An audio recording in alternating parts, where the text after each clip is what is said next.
جو حج میں ہمارے ساتھ ہوا کرتے تھے، ہم ساتھ میں حج کرنے گئے تھے، عمرے میں ساتھ تھے، یصومون معنا رمضان میں ساتھ ہوا کرتے تھے، اعتکاف میں ساتھ تھے، روزہ ساتھ رکھتے تھے، یعنی سحری افطار سب میں ساتھ ہوا کرتے تھے۔ یا اللہ ہم کو یہ نظر نہیں آ رہے، کہاں ہے ہمارے ساتھی، کہاں ہے، ہم کو نظر نہیں آ رہے۔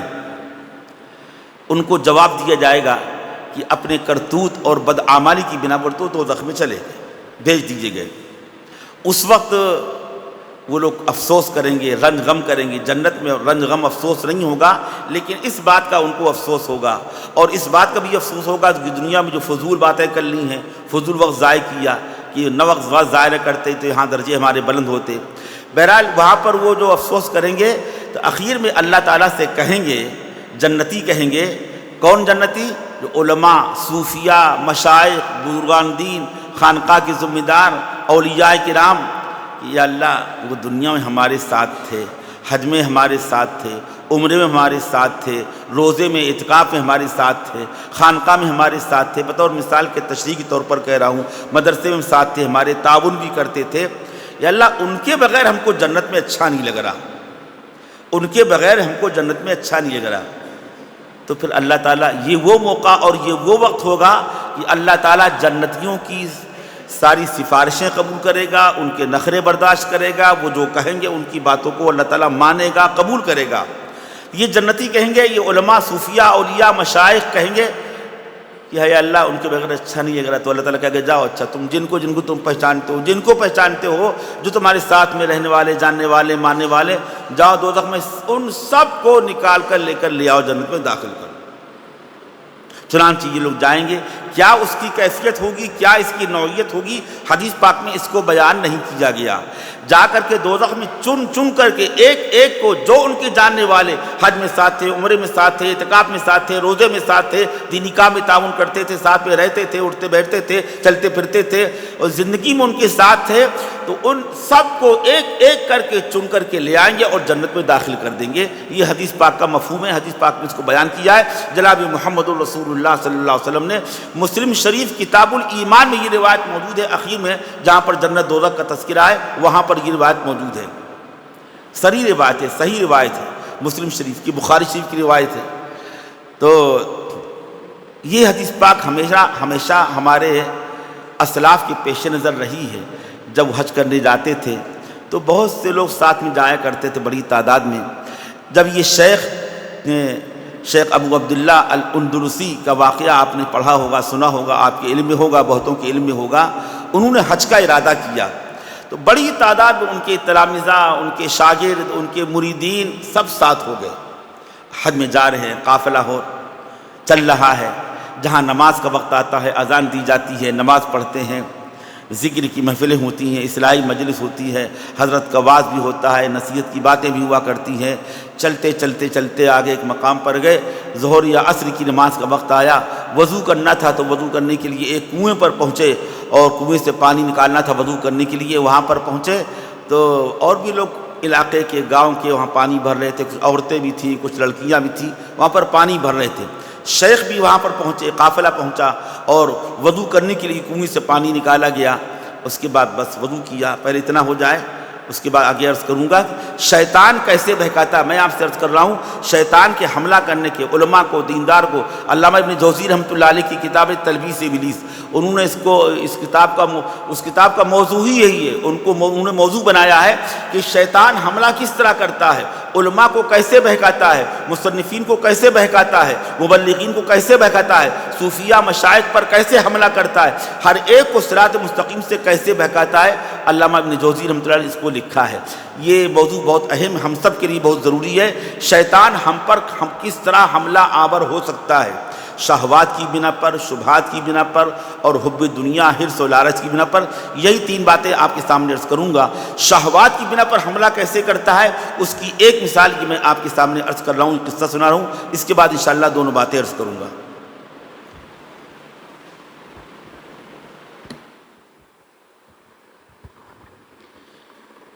മൗലാന അവർ പറഞ്ഞു വന്നത് നമ്മൾ ഓരോരുത്തരും നമ്മുടെ ദീനിൻ്റെ, ഈമാനിൻ്റെ വിഷയത്തിൽ വലിയ ജാഗ്രത ഉള്ളവരായിരിക്കണം. കാരണം ശൈത്താൻ പല രീതിയിലാണ് നമ്മളെ പഴപ്പിക്കുക. പ്രധാനമായും രണ്ട് മൂന്ന് കാര്യങ്ങൾ ഈ വിഷയത്തിൽ നമ്മൾ ഗൗരവത്തിൽ മനസ്സിലാക്കേണ്ടതുണ്ട്. ഒന്ന്, ദേഹേച്ഛകളുടെ പേരിൽ ഹവൻ നഫ്സിലൂടെ ശൈത്താൻ നമ്മളെ പിഴപ്പിക്കും. മറ്റൊന്ന്, ദുനിയാവിനോടുള്ള അമിതമായ ആഗ്രഹം, താല്പര്യം, അതിലൂടെയും ശൈത്താൻ നമ്മളെ പിഴപ്പിക്കും. ധാരാളം ഇത്തരത്തിലുള്ള സംഭവങ്ങൾ നമുക്ക് ചരിത്രത്തിൽ കാണാൻ കഴിയും. ദേഹേച്ഛകളുടെ പേരിൽ അത് ഉപയോഗിച്ചുകൊണ്ട് ശൈത്താൻ പിഴപ്പിക്കുന്ന ഒരു പ്രധാനപ്പെട്ട സംഭവം ഹസ്രത്ത് ഥാനവി റഹ്മത്തുള്ളാഹി അലൈഹി അദ്ദേഹത്തിൻ്റെ കിതാബിൽ എഴുതിയിട്ടുണ്ട്. മുഫ്തി മുഹമ്മദ് ഷഫീ റഹ്മത്തുള്ളാഹി അലൈഹി അദ്ദേഹത്തിൻ്റെ ദർസെ ഇബ്രത്ത് എന്ന് പറയുന്ന കിതാബിലും ഷെയ്ഖുൽ ഹദീസ് സക്കരിയ റഹ്മത്തുള്ളാഹി അലൈഹി അദ്ദേഹത്തിൻ്റെ ആത്മകഥയായ ആബീത്തിയിലും ഈ സംഭവം ഉദ്ധരിച്ചിട്ടുണ്ട്. ഒരു വലിയ ഷെയ്ഖുൽ ഹദീസായിരുന്ന, പരിശുദ്ധ ഖുർആനിൻ്റെ ഹാഫിളായിരുന്ന, ധാരാളം ഹദീസുകൾ മനഃപ്പാഠമുണ്ടായിരുന്ന ഒരു വ്യക്തി ഹജ്ജിന് വേണ്ടി യാത്ര തിരിച്ചു. ആദ്യകാലങ്ങളിൽ ഹജ്ജിന് വേണ്ടി പോയിരുന്നത് വലിയ ഷെയ്ഖുമാർ, പണ്ഡിതന്മാർ ഹജ്ജിന് വേണ്ടി പോകുമ്പോൾ അവർ തനിച്ചായിരുന്നില്ല പോയിരുന്നത്. മറിച്ച് അവരുടെ കൂട്ടത്തിൽ ആവുന്നത്രയും ആളുകളെ ഒരുമിച്ച് കൂട്ടി ഒരു വലിയ സംഘമായിട്ടാണ് ഹജ്ജിന് പോയിരുന്നത്, ഹജ്ജിന് ഉംറക്കൊക്കെ പോയിരുന്നത്. അതിൻ്റെ കാരണം എന്താണെന്ന് വെച്ചാൽ സ്വഹീ ബുഖാരിയിലും സ്വഹീ മുസ്ലിമിലൊക്കെ വന്നിട്ടുള്ളൊരു ഹദീസ് ഉണ്ട്. നാളെ ആഖിറത്തിൽ വെച്ച് സ്വർഗവാസികൾ അവരിങ്ങനെ സങ്കടം പറയും, ഞങ്ങളുടെ കൂട്ടത്തിൽ ദുനിയാവിൽ ഹജ്ജിന് ഞങ്ങളുടെ കൂടെ ഉണ്ടായിരുന്ന, ഉംറക്ക് കൂടെ ഉണ്ടായിരുന്ന, ഞങ്ങളെപ്പോലെ ഞങ്ങളുടെ കൂടെ കൂടി നോമ്പ് പിടിച്ചിരുന്ന, നിസ്കരിച്ചിരുന്ന, ഇഅ്തികാഫിലുണ്ടായിരുന്ന ധാരാളം ആളുകളെ ഞങ്ങൾക്കിവിടെ കാണാൻ കഴിയുന്നില്ലല്ലോ, അവരെവിടെ പോയി എന്ന് പറഞ്ഞ് അവരിങ്ങനെ സങ്കടപ്പെടും. ആ സന്ദർഭത്തിൽ അവർ അള്ളാഹുവിനോട് അപേക്ഷിക്കും, അള്ളാഹുവെ, ഞങ്ങളുടെ കൂടെ ഉണ്ടായിരുന്ന അവരില്ലാതെ സ്വർഗത്തിൽ ഞങ്ങൾക്ക് സമാധാനമില്ല, ഒരു രസവും ഇല്ല, അതുകൊണ്ട് അവരെയും കൂടെ ഞങ്ങളുടെ കൂട്ടത്തിൽ സ്വർഗത്തിലേക്ക് നീ എത്തിക്കണമേ എന്നവർ അള്ളാഹുവിനോട് ദുആ ചെയ്യും.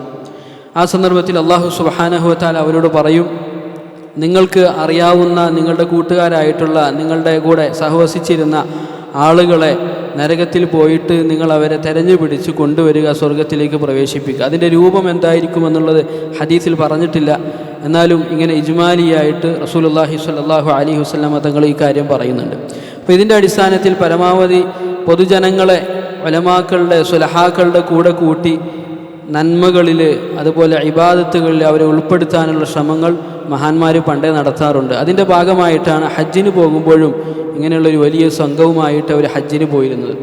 അപ്പോൾ അതുമായി ബന്ധപ്പെട്ട് ആ സംഭവത്തിലേക്ക് തിരിച്ചു വരികയാണ്. അബു അബ്ദില്ല അൽ അന്തലുസി എന്ന് പറയുന്ന ഒരു പണ്ഡിതൻ, വലിയ പണ്ഡിതനായിരുന്നു. അദ്ദേഹം ഇതുപോലെ ധാരാളം ആളുകളെയും കൂട്ടി ഹജ്ജിന് വേണ്ടി പുറപ്പെട്ടു. ളുഹർ അല്ലെങ്കിൽ അസ്ർ നിസ്കരിക്കുന്ന ഒരു സമയമാണ്. അതിനുവേണ്ടി വുളു ചെയ്യാൻ വേണ്ടി ഒരു സ്ഥലത്തിറങ്ങി. അവിടെ ധാരാളം ആളുകൾ വെള്ളം എടുക്കാൻ വേണ്ടിയും മറ്റുമൊക്കെയായി സ്ത്രീകളും കുട്ടികളൊക്കെ വന്നിട്ടുണ്ടായിരുന്നു. അപ്പോൾ അതിനെ തുടർന്നുണ്ടായ ഒരു സംഭവമാണ്. മൗലാന അതിൻ്റെ ബാക്കി പറയാമെന്ന് പറഞ്ഞു. അതിനിടയിൽ ഒരു കാര്യം മൗലാന പറഞ്ഞു, ഇത്തരത്തിൽ മനുഷ്യരെ, മുഅ്മിനീങ്ങളെ സത്യമാർഗത്തിൽ നിന്ന് തെറ്റിക്കാൻ വേണ്ടി പിശാച് സ്വീകരിക്കുന്ന വഴികൾ അനേകമാണ്, പല വിധത്തിലാണ്. ഓരോ തുറകളിലുമുള്ള ആളുകളോട് അവർക്കനുസരിച്ചുള്ള കെണികളാണ് ശൈത്താൻ അവർക്ക് ഒരുക്കുന്നത്. അതുകൊണ്ട് നാം ഓരോരുത്തരും വലിയ ജാഗ്രതയിൽ കഴിയണം. ഇബ്നുൽ ഖയ്യിം റഹ്മത്തുള്ളാഹി അലൈഹി, ഇബ്നുൽ ജൗസി റഹ്മത്തുള്ളാഹി അലൈഹി അദ്ദേഹത്തിൻ്റെ തൽബീസ് ഇബ്ലീസ് എന്ന് പറയുന്ന കിതാബിൽ ഓരോ വിഭാഗം ആളുകളെയും ഏത് രൂപത്തിലാണ് പിശാച് പിഴപ്പിക്കുന്നതെന്ന് വളരെ വിശദമായി തന്നെ ചർച്ച ചെയ്യുന്നുണ്ട്.